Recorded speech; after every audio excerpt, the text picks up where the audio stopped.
So, so essentially, you're just having issues with keeping track of like how many, like with right hand rules and um, Yeah, on this one, on this specific one, because like, it's like a top loop and bottom loop, right? mm-hmm. How's it going, So Zach? he said when he was like explaining in class, he was like, the magnetic field we would want it to be like downwards if we from like so when he put his like fingers around, I tried it as myself as well, but I couldn't like get it. So like I was confused about that one. Yeah, it just takes a little bit. I mean, my guess is you're probably not getting the right hand. You're just getting mixed up with what direction you actually want the field in. Uh-huh. How's it going, Victor? So let's go ahead and start talking about Faraday's law and Lenz's law. So first of all, what exactly is Faraday's law? Anyone want to explain to me what Faraday's law is?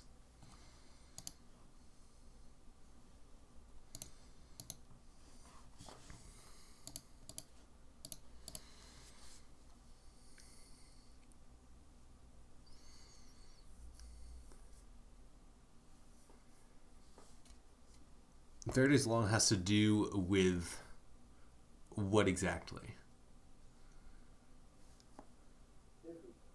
um Current induced. Not the current, but EMF. exactly. EMF induced. And how is the EMF induced? Whenever the flux changes. Exactly. Change in flux results in a an induced EMF in a conductor or a wire loop or whatever. Usually we're going to be looking at wire loops. And so is it just proportional to it? So the EMF is proportional to the change in flux, change in time? Isn't it going to be negative, showing that it's like on the opposite direction? Mm-hmm, exactly. And what is that?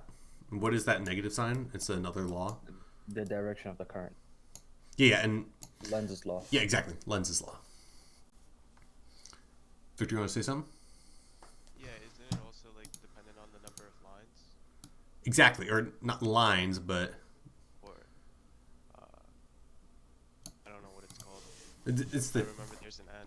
yeah, exactly. It's the number of turns. So if a wire loop loops around 10 times, for example, obviously for each loop there's going to be more induced EMF essentially. Gotcha. So we're going to have let me rewrite this. We have a negative sign, and then we're also going to throw an absolute value, because the negative sign is really just Lenz's law. It's just a reminder that it's going to oppose the change in flux. So negative n d phi dt says the magnetic flux. That's literally what Faraday's law and Lenz's law are. And using that, you can basically solve any induced EMF problem you'll see. But first, we need to understand, what exactly is magnetic flux? What is this phi b dt? D phi b dt. What is phi b?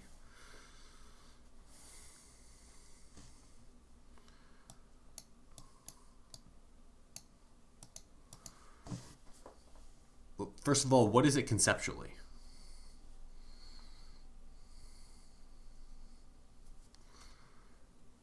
It is the magnetic. What's it called again? The magnetic flux that occurs, and And what is magnetic flux? how do I explain this?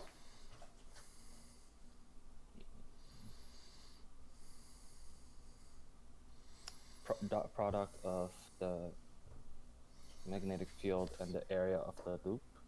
Yeah. Or I guess more specifically, it's imagine if you had a surface and you have magnetic field lines traveling through the surface.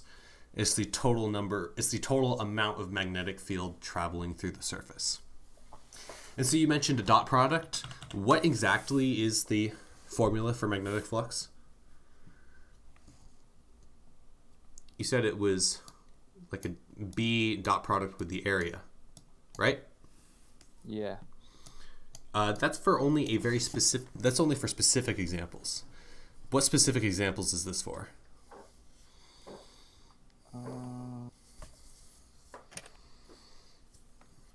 When we have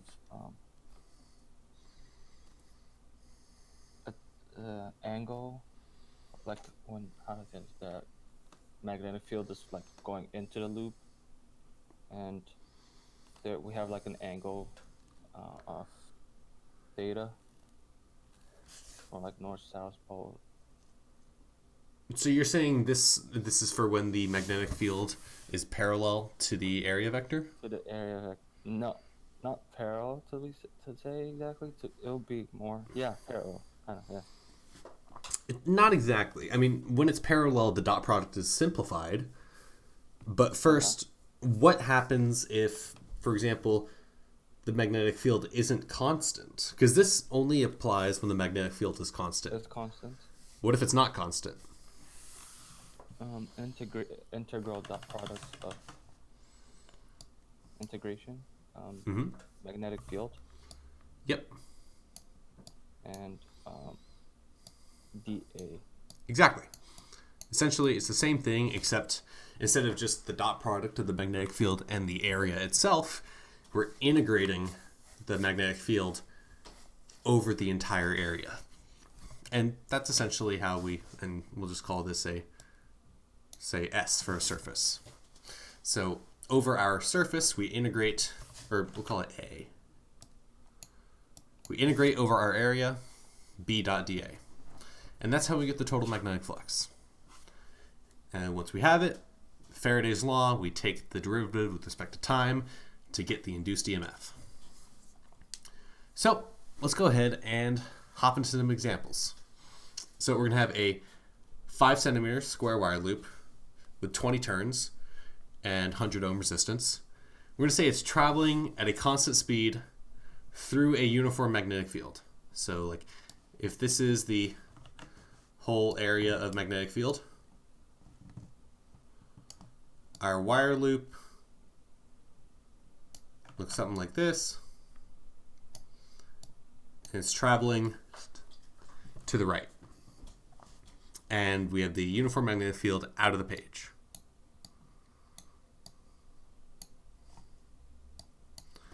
So let's go ahead and first of all find the magnetic flux through the loop, what the change in magnetic flux through the loop is, and what the induced EMF is. Let's take 5 minutes and we'll talk about it.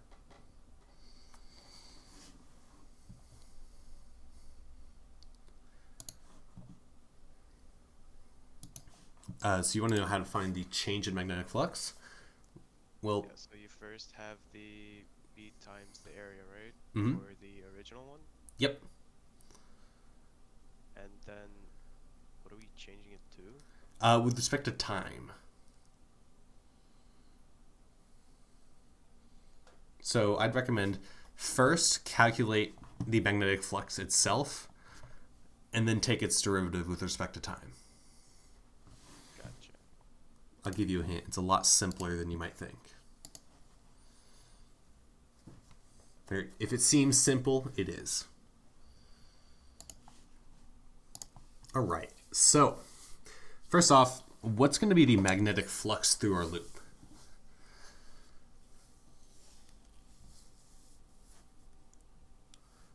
Just 0.5, right? Be 0.5, and how did you get that? So you change the centimeters to meters, so you have 0.05 meters times the Mm-hmm.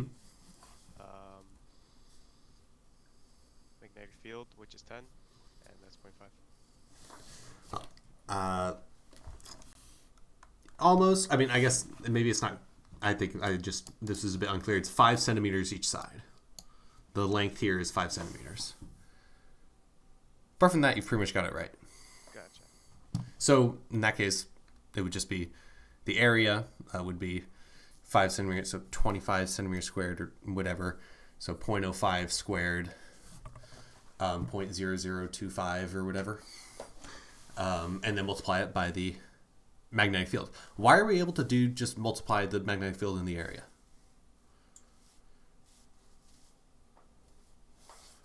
Why is it just B times A? what happened to our whole integral of B and the dot product of dA? How does that simplify?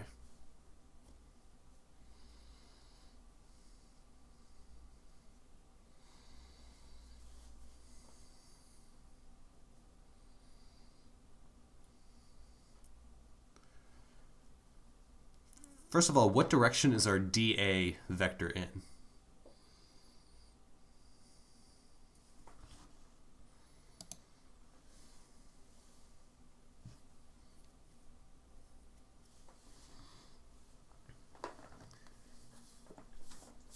The area vector dA, or A if we have the entire area, is it going to be, is it parallel to the area itself? Is it perpendicular to the area itself? It's perpendicular, right? Exactly. So does it matter which direction we define it in, if it's like into or out of the page? It shouldn't. Yeah, it shouldn't really matter.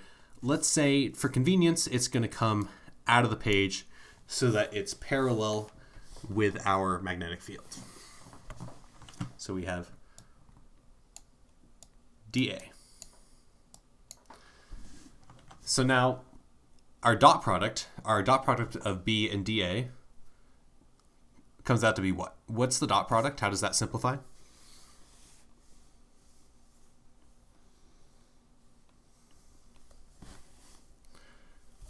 It's going to be B times dA times what?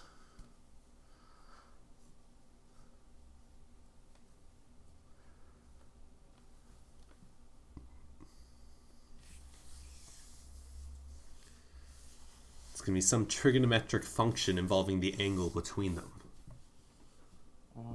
Sine theta. Is it sine of theta? Or is that for a cross product? Oh yeah, that was for a cross product.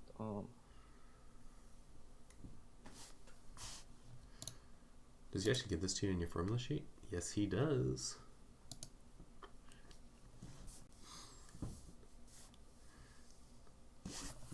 The magnitude of the dot product of two vectors is the magnitude of the two vectors. So B dA times what?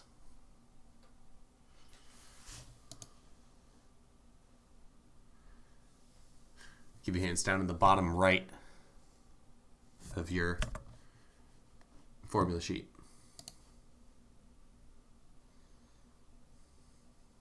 Cos theta. Yeah, exactly. It's going to be the cosine. So we have B times dA times the cosine of the angle between them. What's the angle between them?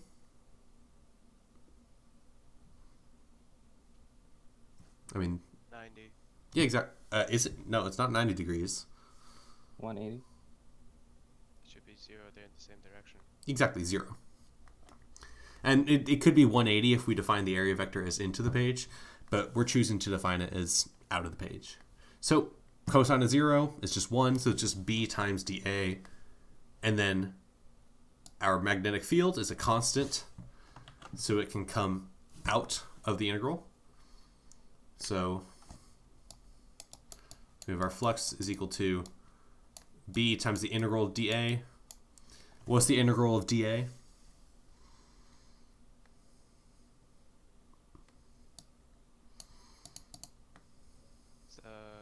Didn't we just figure that out?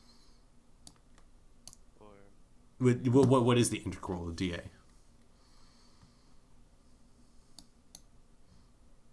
Wouldn't it just be the area itself? oh yeah, it'd just B Yeah. squared. Yep. Wait, no, just A. Yeah, exactly. Or BL squared. That's sort of what I was trying to get to, where it's like, Gotcha. you gave your answer. It was like, oh, it's just the magnetic field times the area. And I wanted to know, all right, so how do we actually get that from our flux equation? Well, dot product simplifies cosine of 0 is just 1. Magnetic field constant comes out. Integral of dA is just the area. So it's BL squared. And we can plug in numbers, but who cares? So now, what's going to be the change in magnetic flux through the loop?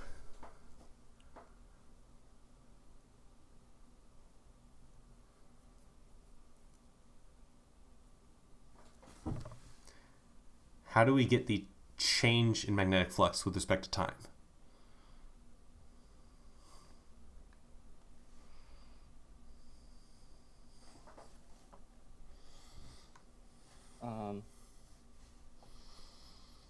So we're looking for the rate of change of magnetic flux, right? Mm-hmm. Okay. There's this specific case where the motional EMF can be equal to the change of rate of magnetic flux. Mm-hmm. Well, that's what. Remember, that's what Faraday's law is, where the Is right. Yeah. EMF is equal, or at least proportional, to the rate of change of flux. Mm-hmm. So that would be the magnetic field times the length times the speed would be equal to the rate of change of magnetic flux. But does that apply for this situation? For this situation, let's see. We're fully inside the magnetic field, and we're traveling to the right. I would say you're thinking about taking this equation and saying that, oh, because it's equal to that. I would say go the opposite direction. Actually, take this derivative. Because you can take this derivative, and for certain examples, you take the derivative and it actually ends up being this VBL. Mm-hmm. But not this example. So what's the derivative of our flux with respect to time?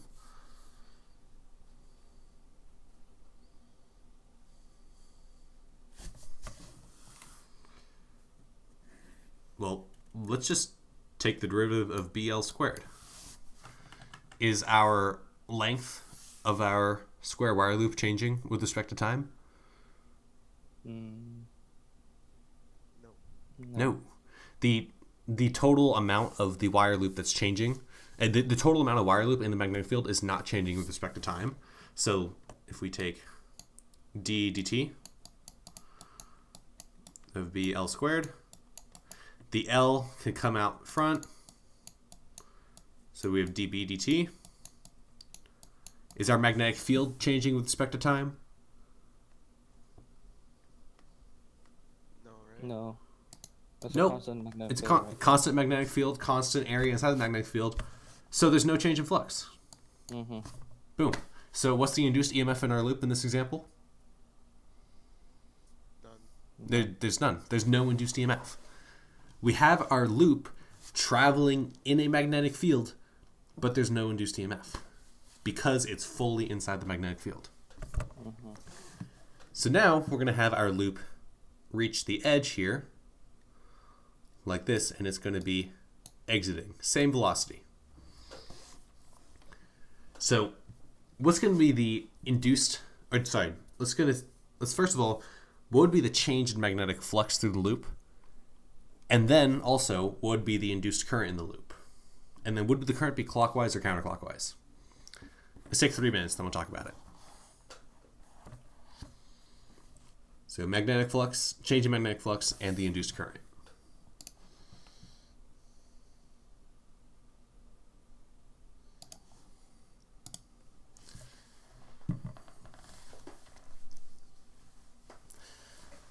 All right. So as our wire loop is exiting our magnetic field, what's going to be our change in flux through the loop? So it's going to be decreasing, right? Because once we exit, there is no magnetic field, so it's 0 on the right. Mm-hmm. And then on the left, it's just going to be the... I don't know what the line is called on the right. I just gave it an X value. Sure. I like Yeah. that. That's I don't know that's how, That's actually exactly what I did yesterday for yesterday's session. We had a similar example. Yeah, but basically it's from X, and I assume it's like split down the middle, right? So from... Doesn't matter. We can just define an arbitrary x. We know that x is somewhere between 0 and L. Right. So for... That's the length, right? Mhm. And then to find the area, we just have to multiply it by the L. So it's the X times L times the magnetic field, and that's the one that's going to be compared to 0. Yep. But either way, it's decreasing in magnetic field, so that means also the induced is going to be following the original EMF. Is So that how the logic works? Like in terms of direction? the induced is following the original. Is that what you're saying? Yeah, I'm just trying to like Yeah. still understand how the induced thing operates. So if there's a decrease in magnetic flux, that means it's following, and if it's um, increasing, then it's the opposite direction. Mm-hmm. But I don't know necessarily of what. So you don't understand why, and we can go over it in a second. But first of all, let's just start. Let's go through your whole process. So we have our flux is equal to B times the integral of dA, which since B, and since B's constant comes out, B integral dA, which is B times the area that's inside the magnetic field, which you said flux is equal to BA, which you said is B times the length times X, right? Yep. So then our induced EMF, or sorry, our change in magnetic flux, d phi dt, is equal to ddt of all that. Is our magnetic field strength changing? Yes, it's going to 0. There is no magnetic field. No, is the Oh, magnitude throughout. is the magnitude of the magnetic field what is changing here? No. No. So B is going to come out of our derivative. It's a constant. Yep. Is our length here, L, changing? No. No. So it's just BL times dx dt. Yep. What is dx dt? It is decreasing at a rate of 3 centimeters per second. So you're saying it's our velocity, right? Yeah, velocity. Exactly. So, which is BLV. And, like Muhammad said earlier, this is how we actually derive our emotional EMF VBL. Where we go ahead and actually apply Faraday's law, and we take the derivative with respect to time, and we have BL dx dt. X is changing with respect to time at a rate of the velocity of the loop. That's how we actually derive that. Which is weird, because I don't understand why he doesn't start with Faraday's law and then use it to derive this. He just sort of gives you this and is like, use it. Where did it come from? Who knows? You'll find out in 2 days. So then, what's going to be our induced current in the loop? So, induced current, we just have to, so we first have to figure out the change in magnetic flux. Mm-hmm. Which we have. Figure out, It's just BLV. afterwards, I still don't really got a clue. So we have our change in magnetic flux. How do we get our induced... First of all, let's start not with the current. Let's first of all get our induced EMF in the wire. How do we get our induced EMF from our change in magnetic flux? That's the negative N delta F over dt. It's just our phi. Yeah, d phi dt. Yeah, d phi dt. Exactly. So our induced EMF is going to be... I'm going to drop the negative sign. Yeah, okay. I'm going to ignore the negative sign. We're just going to talk about magnitudes here. So it's going to be N BLV. Right? So now how do we get the current from our induced EMF?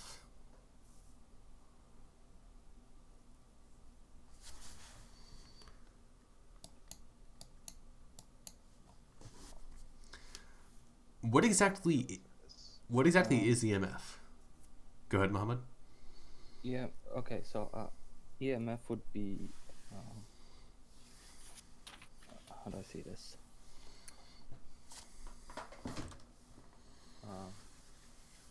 It would be the induced magnetic field. Not quite. Not quite.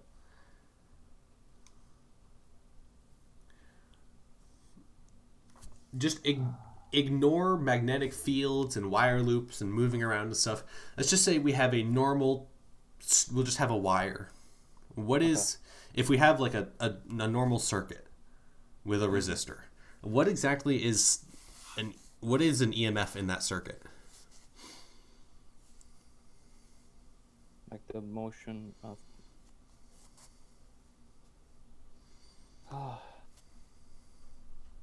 I can't explain EMF per se, but I just know the way how to find the current though. And how do you find the current? You divide the motional EMF by the resistance. Exactly. So, does this look familiar? I is equal to EMF over R. What does this formula sort of look like from a few weeks ago? It looks like the voltage over resistance. Yeah, exactly. It's Ohm's law. And that's exactly what EMF is. EMF is a voltage. It's like a battery. Mm-hmm. So, that's quite literally what EMF is. And that's sort of where you understand the math. And that's wonderful because, this is sort of what I've been preaching all semester. It's like, you don't need to necessarily conceptually understand what's going on. You don't know what the hell's going on, but you know the math. You understand the mathematical equations, and with that, you can solve things. So you know that, and so it's just epsilon over R. So it's like Ohm's law, with epsilon being the voltage. So our current here would be NBLV over R. We can plug in numbers, but who the hell cares, right? So now, what direction is our current going to be in? And Victor, you were talking about it earlier. What direction is it in? I thought personally that it was going to be counterclockwise. The logic there is the V cross B. So V cross B would get you thumbs pointing down, and I thought that that's where the positive charge is going to be. So for this left side of the loop? The charge should be on the bottom, right? So you're saying for the left side of the loop, we have our V cross B, which is out of the page, and our thumb points downwards. That's what you're saying? Exactly. Sure. That logic absolutely works. That's where the protons are charged, right? Yeah. So essentially our positive charges are forced around this way, and our negative charges are forced around this way. Yep. So that would make it that it goes, and since we want to go from positive to negative, and it has to go through the loop, it would go counterclockwise since we are following. We're following that direction. We're not going against it. I don't know where that logic comes from, but I know we have to do it because we're decreasing in magnetic flux. Yeah. So, this logic absolutely works where we can just say, oh, there's a magnetic force on all the charges in this part of the loop. They're all our positive charges, which is what we define as current, are all going to be forced downwards and obviously then around the whole loop. And that's how we get our direction of the current. Another way you can do it is Lenz's law. Go ahead, Mohammed. It's just a question on how Victor came up with this. So he was the velocity and the magnetic field in our fingers and all that. Yeah. How did he It's do that? It's a right hand rule. Victor, you want to explain? I honestly have no idea why it works. All I know, to find the direction of where the protons and the electrons are going to be kind of converging, you have to do a right hand rule between V and B. Okay. And in this case, you put your hand towards the right side, fingers curl out of the page, your thumb points down. That means the protons are going to be centered towards the bottom of the square. So my fingers will first go to the direction of the velocity V. Yeah. Then when my fingers curl, it would point outside of the Yeah, because you're curling towards the direction of the magnetic field. of magnetic field. So it'll point the magnetic field towards me. Yep. Okay, and then. And your thumb points down. Oh, I see it now. Yep. He's literally just, throw back to whatever unit 16. He's literally just F is equal to QV cross B.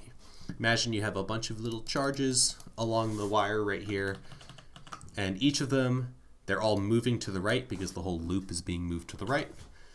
Point your finger in that direction, middle finger curls out of the page, thumb points straight down. Boom. Now, what if we wanted to find our direction with Lenz's law? What is Lenz's law?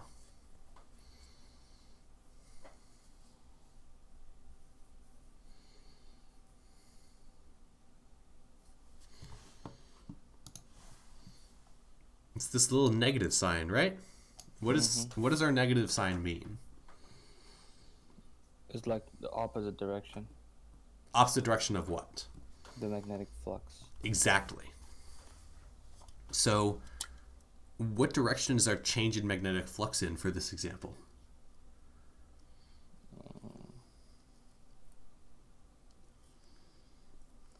So magnetic flux is going to be negative, right? And so, what are you defining as positive and what's negative? So it's in my head it's like from left to right what's happening, or sorry, not from left to right, but I'm following the V, and the first thing is the wait, sorry, I'm just gonna backtrack completely. So we first start with the magnetic flux of the entire square when it's inside of the magnetic field. And what then direction is it in? Direction of the magnetic flux? Yeah. Well, There's no direction because it's yeah, zero. there's Right? no direction, it's zero. There's No, change. there is a magnetic flux. It's just not changing. Oh, So, what direction is the flux itself in? I don't know. me too. It's in the direction of the magnetic field. So it's out of the page. Oh, okay. That goes outwards. Yes. Wait, how'd you get that? It's just that it's just Or you, it's like, it's just sort of defined. It's the direction of the magnetic field. gotcha. And well, Okay. technically, flux isn't actually a vector quantity; it's a scalar. But I like to sort of think of it as it's in the direction of the magnetic field. Okay. So first starts pointing out, Mhm. and then not to say. It It's tries to point the opposite way because like it's decreasing, right? It's decreasing exactly. yeah. So our change in magnetic flux is in what direction? It'll be into the page. Into the page. And our Lenz's law, this little negative sign, says our induced EMF is going to oppose that change. Since the change is into the page, Gonna follow out. yes. So Okay. point your thumb out of the page. Curl your fingers. What direction are they pointing? Uh, Oh, Counterclockwise. they're pointing toward. They're okay. I see it now. Okay. yeah. Yeah. So that's a figured out, not whatever. Yeah, I that's Lenz's law. I mean, the way you did it works completely fine for this example. gotcha. But you'll see that it won't work for some future examples. Like, if both side, if the entire wire loop is inside a magnetic field, and the magnetic field itself is changing, you can't use V cross B. You have to use Lenz's law. But yeah, that's how we do it. We go ahead and we can find our change in flux and get our induced EMF from that, and then get our current from our induced EMF using Ohm's law, Lenz's law, or V cross B to find the direction. You guys have any other questions?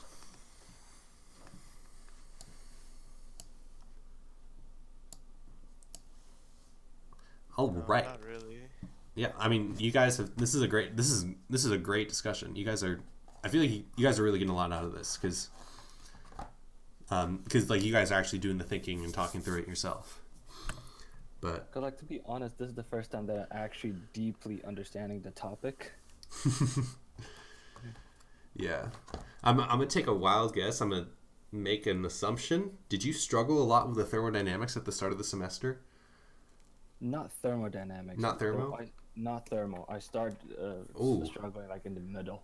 Ooh, you're going against the usual trend. Usual trend is the people that really get the magnetism and stuff struggle with thermo. Yeah, At least- thermal was kind of like okay, cause like I was already warned about it, so I was like already kind of like studying nicely and all that. And you're going against my, completely, biased, assumptions and trends of the last 3 years. Damn it! Like I swear, everyone I ask is like everyone that like really gets the magnetism well. It's like, let me guess, you struggle with thermo. Yeah, I hated thermo. Yeah, it makes sense. Yeah. All right, but whatever. Let's keep going. So let's hop into the next example. So we're gonna have our same wire loop, 5 centimeter square wire loop.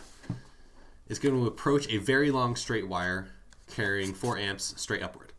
So we're going to go over here, and we have a very long wire carrying current straight upwards. We'll call it I naught. And the wire loop is still going to be traveling at the same velocity v. So when our closest end of the wire loop is 10 centimeters away, let's call this x. What's going to be the induced current in the loop? And is our current going to be clockwise or counterclockwise?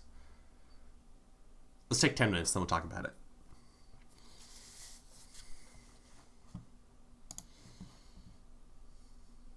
I'll give you a hint. Faraday's law. Our magnetic field is not constant through the whole loop. Like the left for a sec. Oh, like over here? Yeah. Sure thing. So I can see the bottom one. Down here? Yeah. This is good? Yeah, thank you. All right. Sure thing. The magnetic field is not constant, right? Magnetic field is, for this example here, I'll give you a hint. Our magnetic field throughout this whole loop isn't going to be constant. Isn't going to be constant. Okay. We're going to go over it in just a minute here. Because, like, how do we get our magnetic field? What's creating our magnetic field in this example?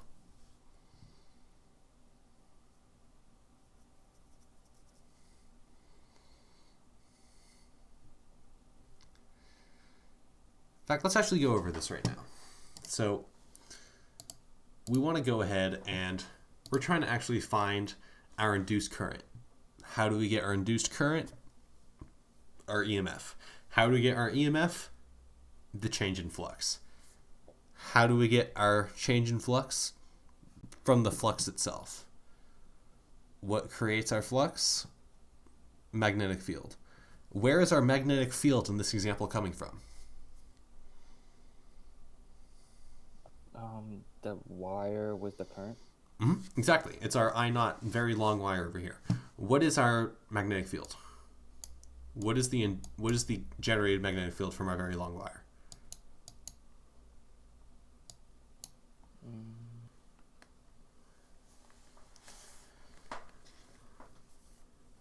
The direction is out of the page. Mm-hmm. It's out of the page over here.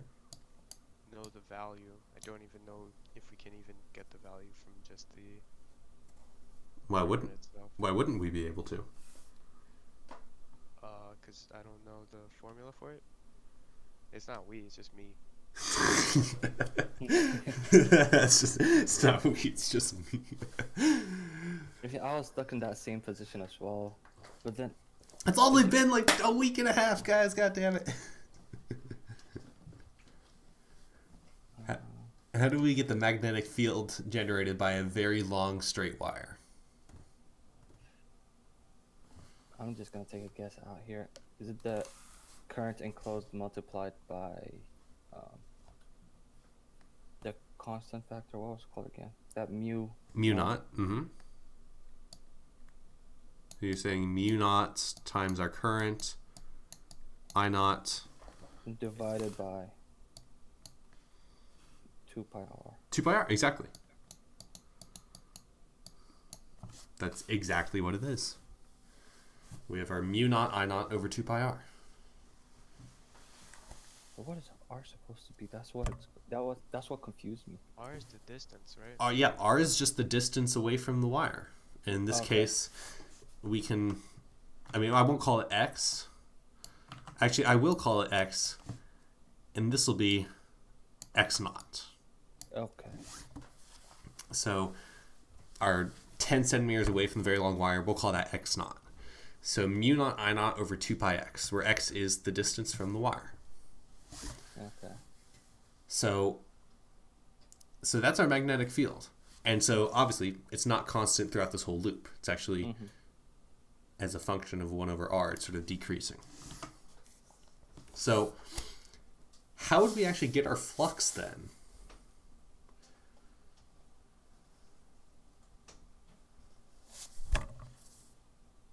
Because our integral that we did over here, because the magnetic field isn't constant, we can't bring it out of the integral.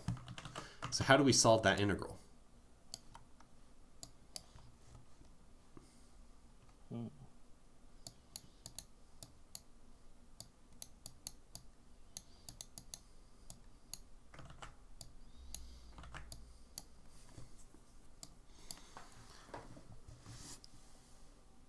Is this the part where we take each segment and then find the EMF of every segment?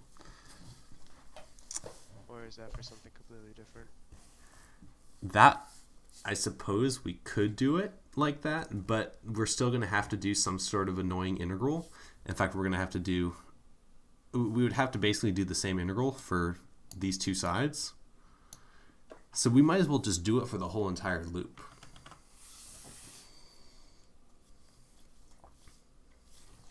Or actually, you could break it down for each segment.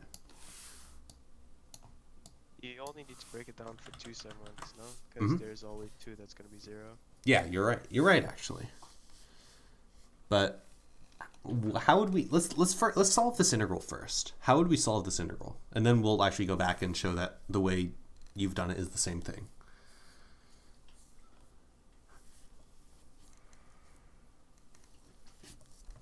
First of all, let's start by plugging our magnetic field in, because it's B dot dA, right?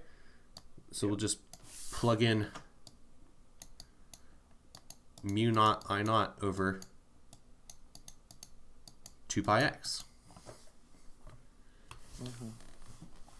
And our dA Would be L squared. is it L squared? I mean, well, yeah, our area obviously Our area. is our area. Our total area would be L squared. Okay. Let's instead, I'm going to, because it's obviously L and it's L here. Let's instead define it as L and W for fun. Even though we know W is the same. Yeah. So now, what would be, if this is our area, what would be our differential dA? Because we want to integrate over the whole area, right? What's dA going to be? Are we integrating over L or over W? The L is on the left and W is on the bottom? Mm-hmm. Okay, so it's gonna be, the important one is the L, right? What do you mean important one? Or it's the...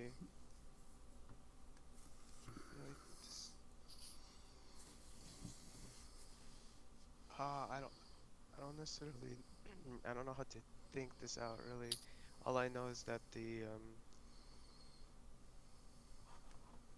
oh man, I can't even explain it. Which one of these are we not integrating over?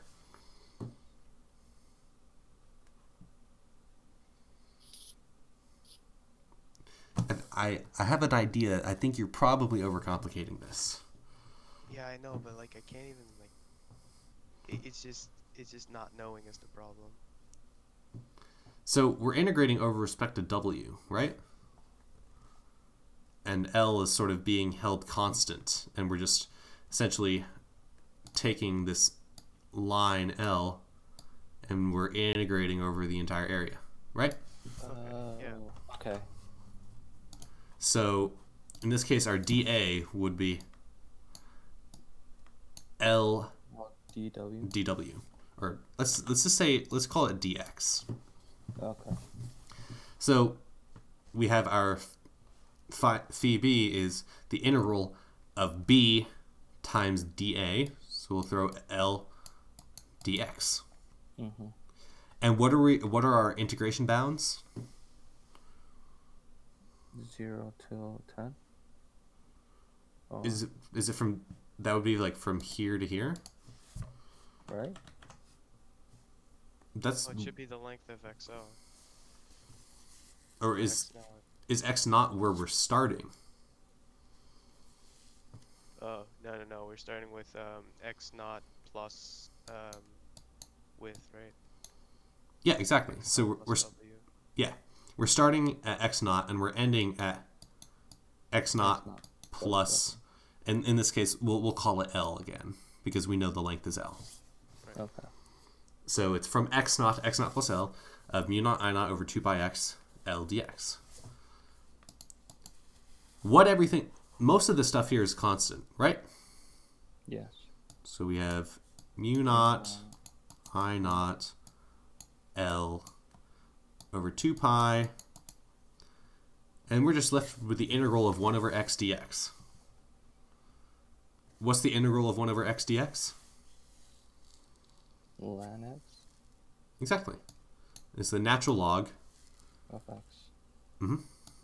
and then natural log of x with our two endpoints. What does that end up giving us?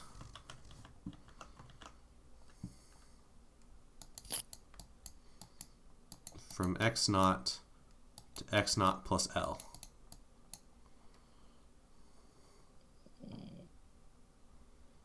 So it's just from 10 to 15 centimeters, right? Mm-hmm.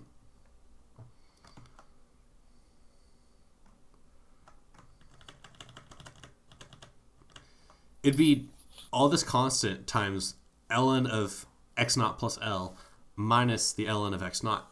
Yeah. Right. And then what does that end up turning to in a ratio? Ln x like x naught plus L Mm-hmm. over x naught. Exactly. Boom. That is our total flux. So then we want to take the derivative of this flux with respect to time, right? Okay. What is the derivative of our flux with respect to time? So we'll just go back to the first half is constant. Mm-hmm. All this So is that will stay out. constant. All that is constant, so it'll stay out.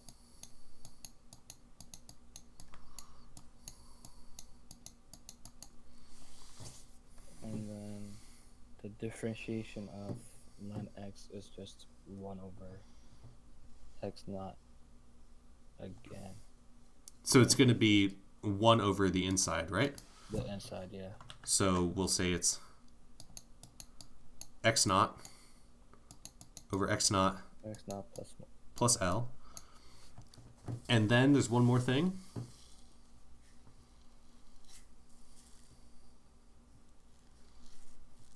So we found the change of magnetic flux. We found the EMF right next. Well, no, there's one more thing we need to do here for our derivative with respect to time. Oh. Is anything inside here changing with respect to time?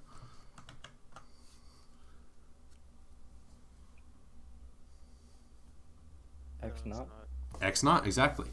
So chain rule. What do we have to add on to here?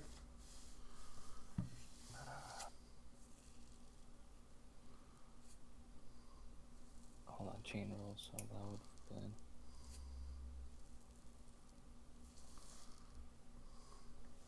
the actual like x naught plus L over x naught.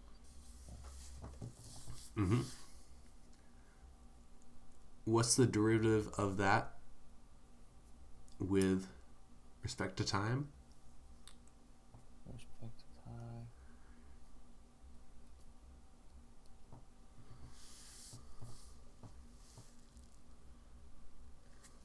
Come on, like I have to think this through.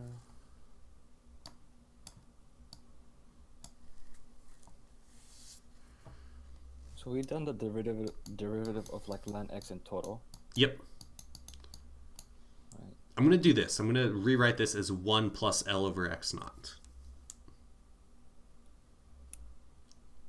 It's much easier to take the derivative of this, The right? Of the derivative of that, right? So like, What is the derivative of this?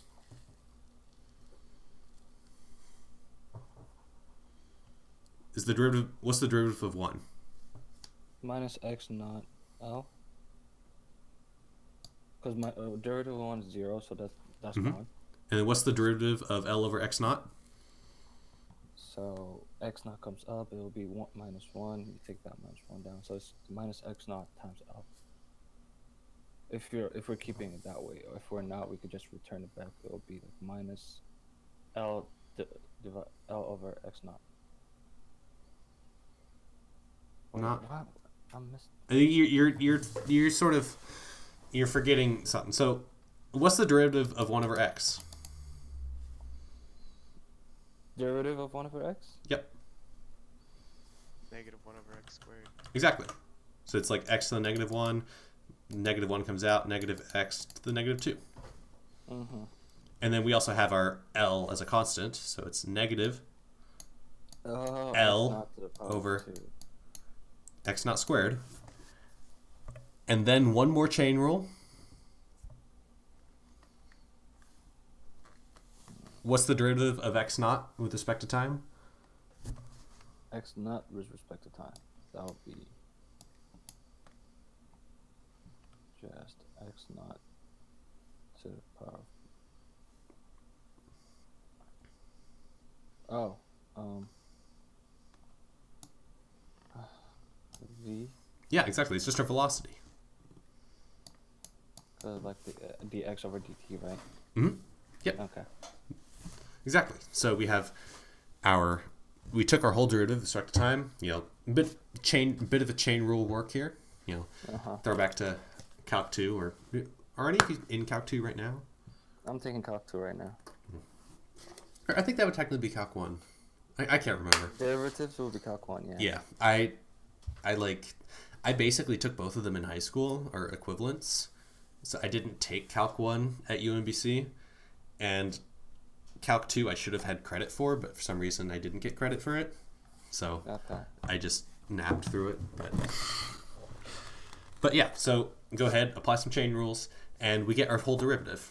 And that is then what we do is to get our induced EMF, what do we have to do?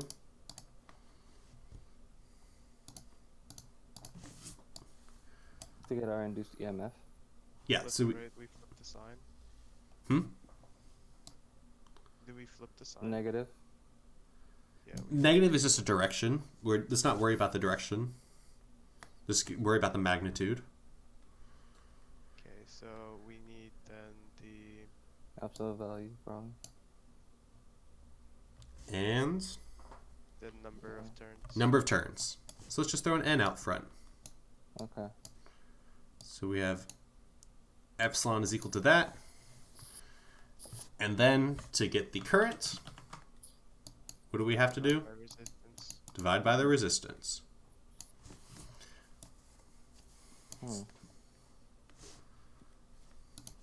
So yeah, and because we said absolute value, let's get rid of this negative sign. Boom. We have our current. It's N mu naught I naught L over 2 pi R, x naught over x naught plus L over x naught squared times the velocity. We could do some simplification. Screw that. So is the current going to be clockwise or counterclockwise? Lenz's law.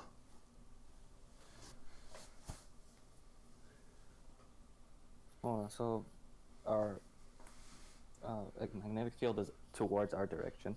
It's out of the page. It's out of the page. And since it's not constant, the magnetic flux would also change, which would result it to be an Rest in peace, whatever you just dropped. I'll drop something for you too.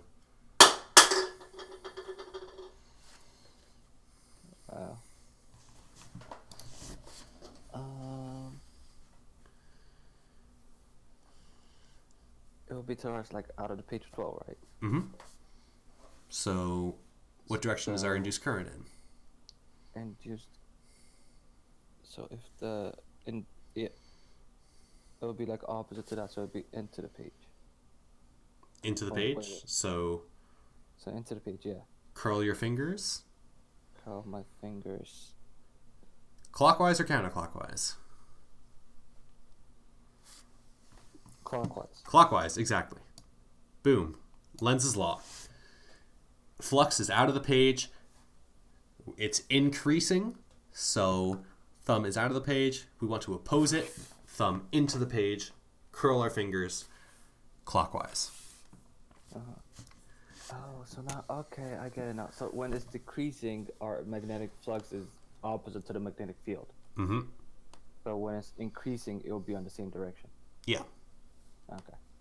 Or other way around. If it's increasing, it's in the same direct. It's in the opposite direction. If it's decreasing, it's in the same direction.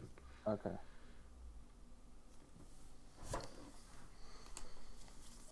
Okay, yeah. And Victor, you have another way to approach this, right? For direction, Mm-hmm. so like the way I think about it is we know that the magnetic field is pointing out of the page, right? Yep. So it's the V cross B, Mm-hmm. and then we have it. Let's say. So when you do V cross B, it's the same thing as last time. So it's just gonna be pointing down. Yep. So we have a downward force on the right side of the loop. Yep. And And the way I Also on the left side, though. Don't they cancel out? yes, and no. So wait. So just no. They don't cancel out. The reason why is because the right side is stronger. So it Exactly. will overpower it. Exactly. Magnetic field is stronger on the right side. So it's more like this. We have a little baby force over here, overpowers, and we have a net clockwise current. Yeah. And to get the actual current itself, we could also break it down between the two parts. But I feel like because that's the way you guys are mostly doing it for your practice problems, right? And like on the homework, he like has you break it down to. Not started the homework yet. Okay. But that's how he does it in the lecture slides, right? Yes. He doesn't solve this integral, but it gets the same thing. And I think it's fun to go ahead and solve the integral because it sort of gives some certain students another way to look at it. And like I know for me, I'm the sort of student that likes that really I preferred solving the integral rather than breaking it down step by step. And I feel like you guys get a lot more work and practice with breaking it down for each part of the loop and not as much solving the integral. And plus, it's just useful to know how to do it both ways. So do you guys have any questions about this? No, I think my biggest thing is now I just need to do some practice. Yeah, I mean, that's the big thing. It's just practice, practice, practice. Yeah, me too. Yep. So I got one more example here, but we're pretty much out of time. So, I mean, if you guys want to go ahead and take a look at it yourself, it's pretty simple. Essentially, we're just going to have the loop stop moving, and the magnetic field itself is going to decrease. But you guys can take a look at it. Using Faraday's law and Lenz's law, you'll be able to solve it just fine. So, if you guys don't have any questions, then that'll pretty much be it for today's session. Thanks, guys, for coming. Yeah, thank you. Thanks. And honestly, this was probably one of the best sessions I've had so far, with the constant like discourse back and forth. And obviously, thanks, Zach. You're always here chilling, sticking around. I think you're like one of the only people that's actually here at all the sessions, and even though you're usually quiet, still appreciate it. So thanks, guys, for coming. And good luck on your quizzes tomorrow. Thank Thank you. you. Have a good day, guys. You too.